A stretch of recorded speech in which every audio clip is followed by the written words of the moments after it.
Time flies. It's really hard to believe that the first half of 2023 is already over, and several dozen conferences later, there are a couple of thoughts I want to share with you. Those of you who are in the meetings industry in one capacity or another know that successful events depend largely on three pillars, three factors, or three broad categories. One category is people. The second category is content or content quality of whatever happens on your event stage. And the third factor is experience. And depending on the kind of event you're organizing or participating in, these three factors will differ in weight and importance.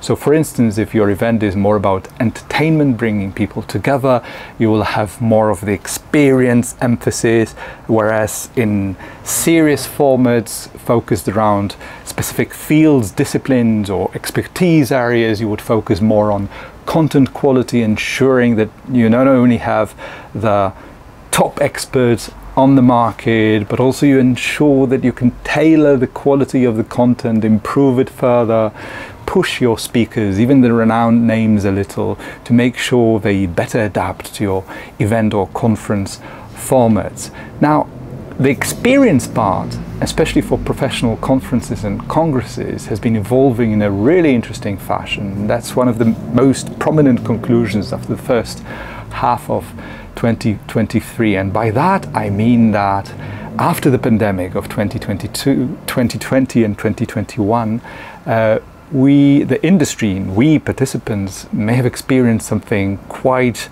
extraordinary. First, we had recognized, or we have recognized, the positive aspects of doing conferences online, as well as negative, of course. The impersonal nature of looking at a glass lens instead of into human eyes is an altogether much tougher thing to learn to digest on a daily basis, much less friendly, much less interactive, of course. But then again, when you think about the carbon footprint of large online conferences compared to large on-site conferences, there's no comparison, of course. And at the same time, you can recreate or replicate much of the content that you would get on the stage.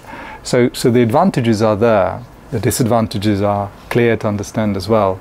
But why the experience part is so interesting and so important now? Because many mature, especially mature conference organizers, innovative conference organizers, now understand that not only should you improve the content quality on your stage to make it compare favorably to what people get online, not only should you work on the networking quality, but the side events, whatever after hours, after the official agenda is over and you have all the networking parts of the program organized, this is where you put a lot more emphasis now, because the events on site need to be a lot more memorable, a lot more relatable, a lot more unique in as many ways as possible, so that after people leave your conference, they feel that it's completely irreplaceable, that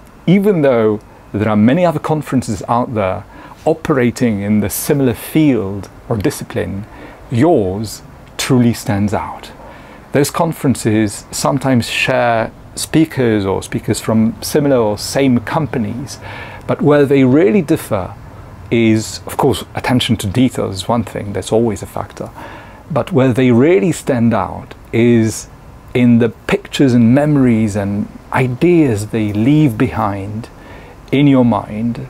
So that's a super interesting factor to consider. Another thing which I think can never be repeated enough is conference organizers, professional conference organizers, especially the really experienced ones, should never underestimate the strategic potential of auditing their repetitive annual formats. Not because of complacency, which is always a factor. We tend to believe that after we've done something a couple of times successfully with good feedback coming from the audience, we all know about it. It can barely be improved anymore, which is obviously arrogant is perhaps too strong a word. but not the right way to go about it if you have serious improvement on your mind. So I would definitely recommend conference audits, professional conference audits delivered by people who have been close to hundreds of conferences professionally and can give you a fresh perspective. And the other thing is that you may be tempted to think that between a conference organizer and an event agency that delivers the end product, there is all the know-how, all the knowledge that is required, but there is also a conflict of interest potentially there. What that means is that especially the event agency will not tell the conference organizer everything they perhaps should know if they genuinely want to improve the format, because sometimes they will be risk managing the client in a variety of ways, of course. And the other thing is,